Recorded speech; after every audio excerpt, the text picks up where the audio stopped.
Hi guys! Sharing our stay here at Hyatt Regency Tokyo Bay in Uruyasu, Chiba. It's near Disneyland. Layo ni siya gamay sa city, pero nearer siya sa station ug na ay free bus shuttle. So, dali ra kayong mo-travel around different places in Japan. Perfect place if you want something peaceful but still close enough to the city. We stayed here kay practical gyud siya, spacious, affordable, and perfect for families.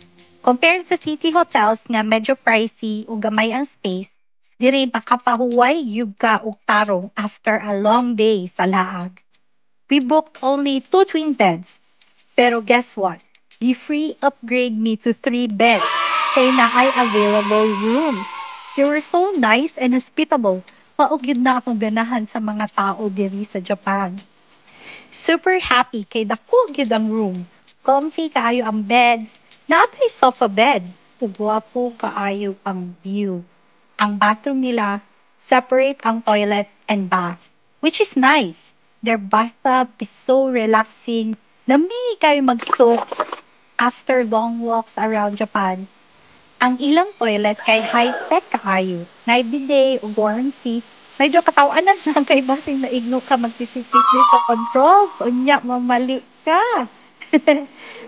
Complete food ilang mga saksakan. Convenient kayo for charging phones and gadgets. Ang toiletries, wapo kaayo. Plus, lami ilang free coffee and green tea.